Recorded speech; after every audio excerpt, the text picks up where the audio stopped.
So, why is LinkedIn the best place to build your personal brand? Well, whether you're growing your social impact business, running a nonprofit, or you are just a good corporate citizen who's wanting to grow your influence and spark change, LinkedIn is the place that you can make that happen without spending a ton of time creating content or just scrolling a feed.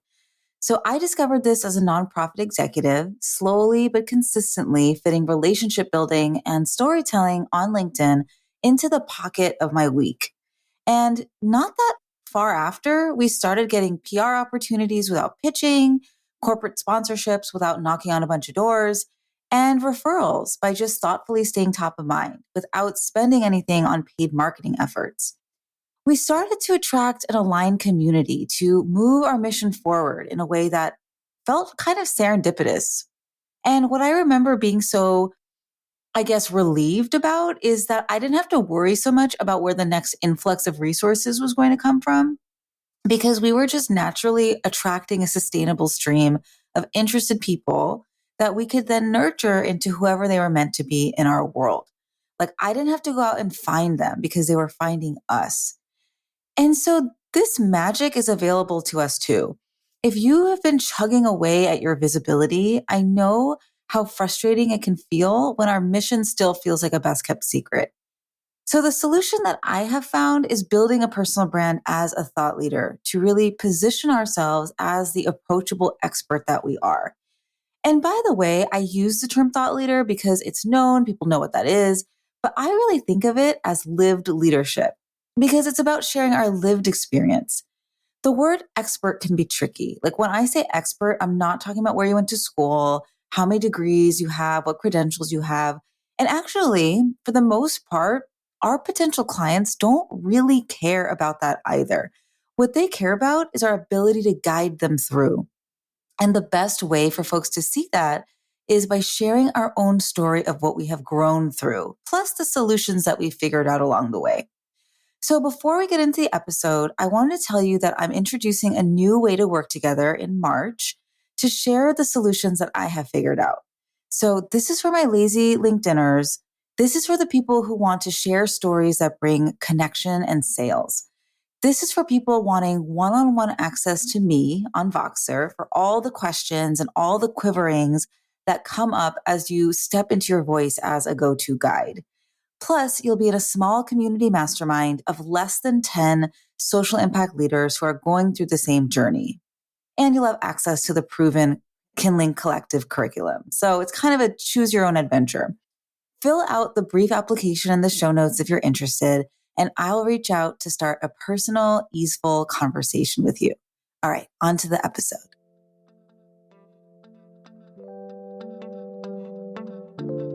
Three, two, one. Welcome to the Campfire Circle. I'm your host, Tania Bhattacharyya, and I empower purpose-driven women in building influential personal brands that drive change and raise revenue. We all talk about getting a seat at the table, but why though? Who wants to sit in a stuffy boardroom anyway? Let's reimagine the ultimate space of leadership as a campfire circle, where we share stories that inspire movements, build brave communities to huddle together with for warmth, and where there is always room. Come sit with us. So just before I share why LinkedIn is the best social media platform to get visible and grow your business, I want to just very briefly talk about what thought leadership is and why does it matter. So my definition of thought leadership is that it's a practice of consistently tapping into our passion, our experience, and our credibility to build trust and community as we imagine and shape the future together for the better. And so there's an action-oriented quality to this, right? Thought leaders or people who are putting out thought leadership have a vision for the future that is better than the one that we live in now. And we have a mission, and that's usually what we're doing through our consulting business. So maybe it's supporting activists in the environmental or conservation space communicate more strategically, right, to get a certain goal accomplished. Or maybe it's providing large-scale healthcare delivery transformation and safety net hospitals so that we can achieve health equity. Or maybe it's supporting small shop nonprofits with their finances so they can stay sustainable, right? So whatever it is, what you're doing is a big deal. And it needs to be shared so that others can pick up what you're laying down and lend their power, influence, network, etc. And again, LinkedIn is my preferred place to do that. And so there's a couple of places that you might be on the spectrum of using LinkedIn. And so one is you're using social media for your social impact business, but not LinkedIn. Like you're thinking about it, you're using Instagram, you're using Facebook, you're using TikTok, something to show up. And it's not that your people aren't there, but just personally, as someone who does hire other consultants to support my business, from bookkeeping to specific types of marketing support to podcast management, like when I'm scrolling Instagram, I'm not necessarily looking for those opportunities, right? I'm looking at memes. Like I want to just laugh and honestly kind of dissociate a little bit, if I'm being very honest.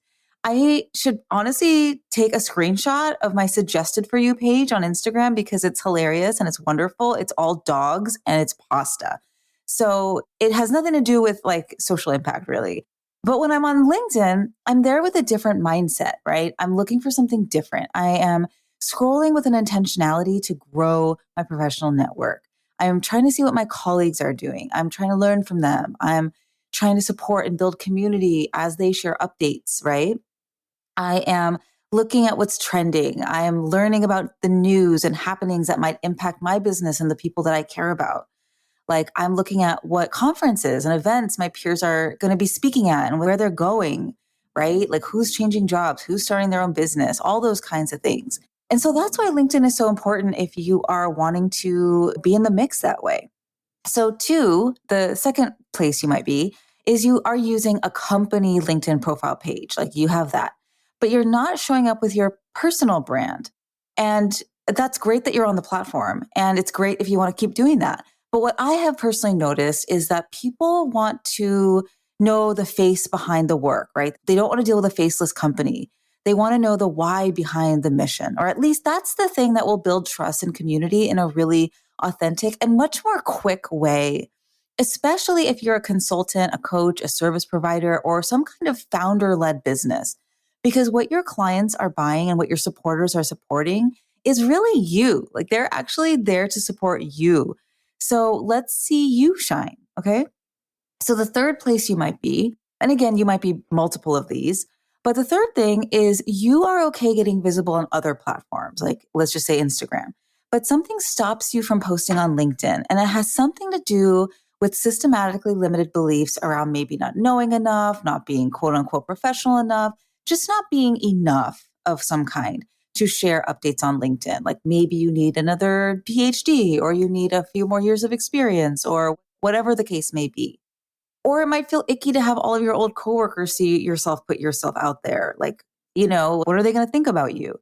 And there's so much I have to say about this. And just know that you are not the only one who feels that way.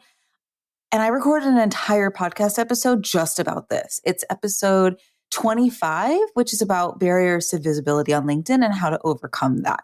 So I'll link that in the show notes in case it's helpful. The fourth thing is you are using LinkedIn, trying to build your brand on there, but you're not seeing results in terms of new leads or like getting new referral sources, just compared to what you see other people doing. Like you see other colleagues who have tons of engagement. That makes you feel frustrated with your own lack of results. And so what I want to say to this is that tons of engagement does not necessarily mean that other people are building their business or converting them to whoever they're meant to be in their world. A lot of sales, and I guess what you might call conversion, it often happens behind the scenes, like either in the DMs or on a call, that you set up off of LinkedIn. And then five, like, of course, I got to add this to the spectrum, which is you're just in love with LinkedIn. You're all about it. And you're just listening to this to just celebrate the power of LinkedIn with me. And that's a great place to be too. That's great. So wherever you are, and maybe it's something that I didn't mention, I think of LinkedIn as a 24/7, 365 business building gathering that's always going on that you can just pop into anytime. And you can pop into it while in your jammies. Like you don't have to like get fancy for it. And the clients and the supporters that you're looking for are all there. And just like in real life networking gathering, you can show up to just a random event that you found and just grab some charcuterie and hang out in the corner and think, gosh, this isn't working for me. Or you can take the plunge and start to strategically show up in aligned ways and begin chatting with the right people that you actually want to meet that can make the needle move for you in your business. And the chances are is that you're already connected to that kind of person, right? Who is actually looking for the transformation that you provide and doesn't even know that you offer that specific solution right now. Okay, so let me talk about why LinkedIn. And I think that I want to do this by sharing some myths around LinkedIn that are out there. And then I'm going to share the facts or the truths, at least my truths, right, of how LinkedIn has changed to really be the most effective and worthwhile social media platform to grow your social impact business.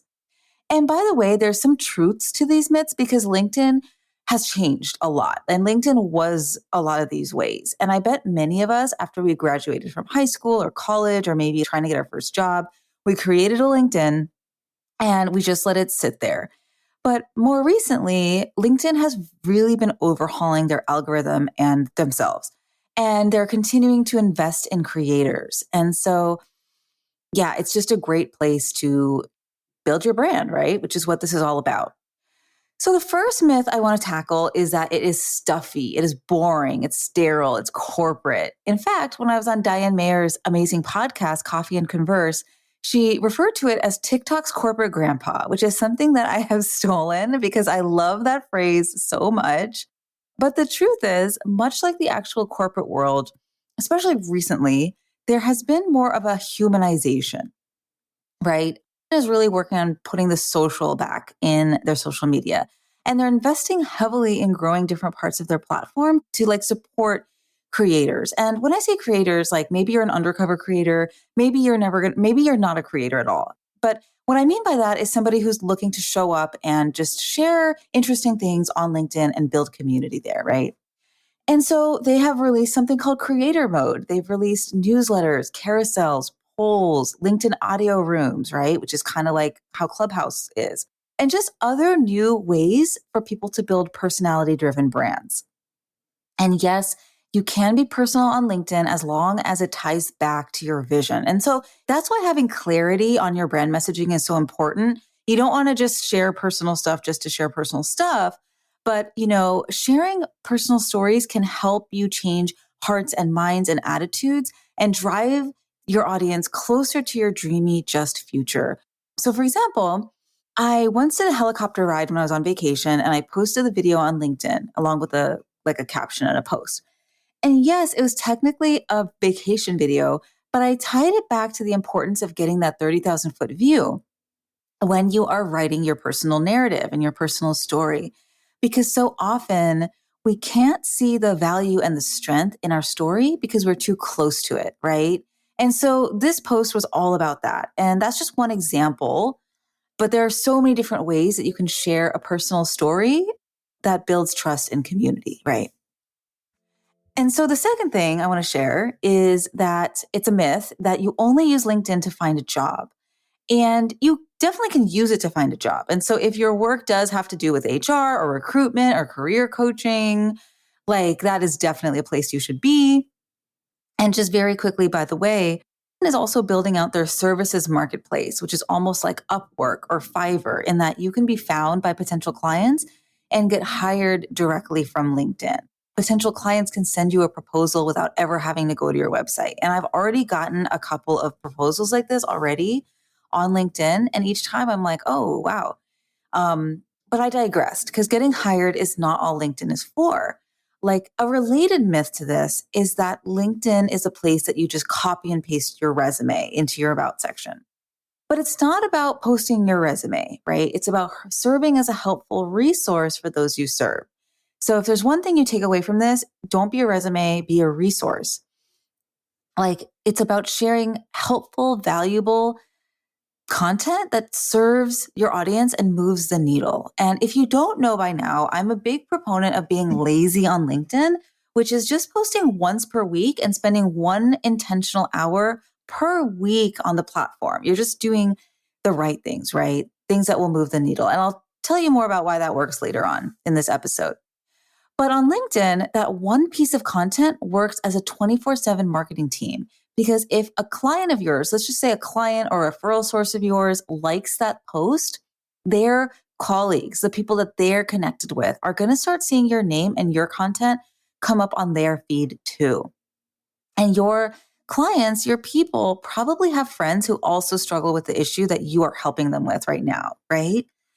And so, one of the cool things about showing up and building your thought leadership on LinkedIn is how large your impact and your reach becomes. Out of all the people who begin to reach out and start to let you know, like that your content reached them and inspired them to do things differently, or the people that hire you, there are probably 10 times as many out in the world who also are building that trust with you and who also feel that way. And they just haven't told you yet, right? And so, myth number 3 is that LinkedIn is built for different kinds of sectors, right? Different kinds of people, as in, none of your creative, brilliant people that you want to work with are on there. You may pop on there, but you see the same people posting all the time. And it doesn't feel like it's your potential clients or your supporters.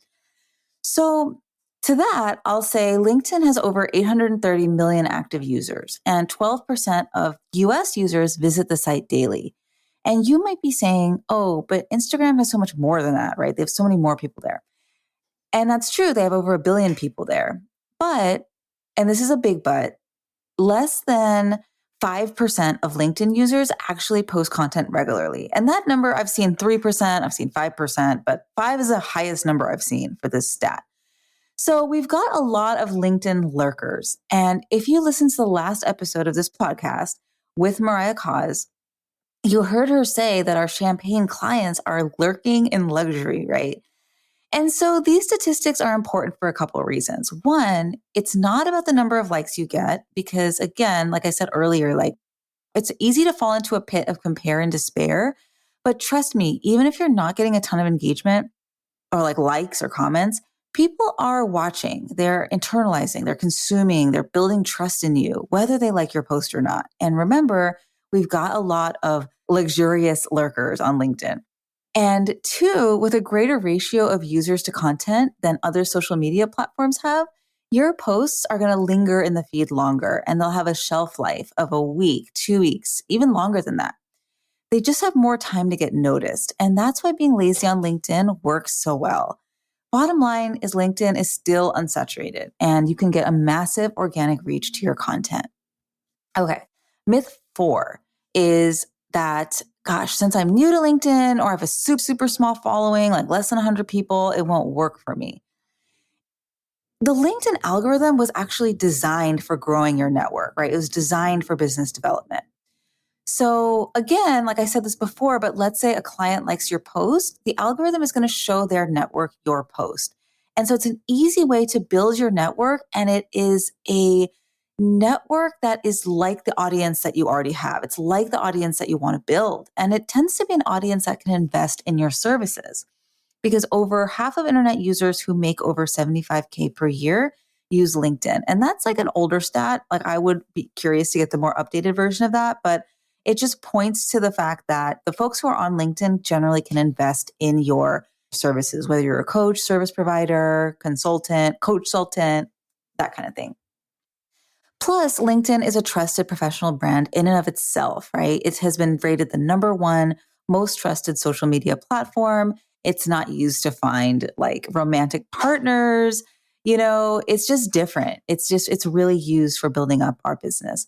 And I recently learned, which makes so much sense, LinkedIn gets its revenue from its premier paid memberships. And so many other platforms gets its revenue from ads. So it behooves them to promote like controversial, salacious content, because people will just keep showing up to fight each other. Versus LinkedIn wants to keep its professional networking members happy. It's just a different vibe. Like people on LinkedIn are actually friendly, they're supportive. And if someone does troll another person, that comment is attached to their name, and it could impact their ability to get their next job or find their next customer. The whole way that LinkedIn is set up, it just lends itself to peaceful community building. And then the last thing, the last myth, it's not really a myth, it's more of a trend. that I've been noticing, and honestly, it's a trend that I support, which is, hey, I don't want to create any more content for social media. I don't want to do this content treadmill thing. I want to spend my time elsewhere. And I love that. And what I'll say about that is that LinkedIn is indexed by Google as a super trusted domain. And so, yes, you probably have a website for your consultancy or your business. But in fact, if you Google most professionals, their LinkedIn is one of the first things to come up. Like maybe it's the first thing, maybe it's probably in the top 3. I would encourage you to Google yourself and see where your LinkedIn comes up in that. But as your visibility snowballs, people are going to start Googling you. Whether you are applying to speak at a conference, when you're sending a proposal to a potential client, when your friend refers their friend to work with you, chances are people are going to Google you or they're going to look at your LinkedIn right off the bat. But even if they Google you, they're probably going to find your LinkedIn profile. And so you want a solid LinkedIn profile for when that happens, even if you no longer want to create content for social media. Just have a filled out LinkedIn that just lives on the internet, right? That's my suggestion. Check it once a month, maybe check it even once a quarter. You can be as easeful as you want to be on LinkedIn. So that's my piece. That's my 2 cents. And if anything about today's episode inspires you to get more visible as a go-to trusted voice and build your social impact business on the platform, I want to invite you to go deeper into this work with me. Because showing up on LinkedIn can bring up a whole bunch of questions like, how do I find my people? What do I even say to this person once we're DMing so I don't sound like a spammy bot? Or what do I post about as I get ready to launch my new service? What do I prime my launch with on LinkedIn? So I am creating a new way to coach SALT up to 10 vision-led women. You will have access to me via Voxer for any and all of these types of questions. Plus, you'll be in a small, intimate mastermind of 10 or less vision-led women who are all working on their LinkedIn visibility for social impact. So if that sounds like what you have been craving, what you have been looking for, fill out the brief application in the show notes, and I will reach out with an easeful email. But either way, I will talk with you soon, and I wish you happy LinkedIning. What'd you think? Leave us a review on Apple Podcasts, or even better, reach out and let me know through lumosmarketing.co. Yes, that's Lumos, as in the illumination spell from Harry Potter. Because when you shine, magical things happen. You can get social with me on LinkedIn, and of course, check out the show notes to stay in touch with our guests. Let's talk soon.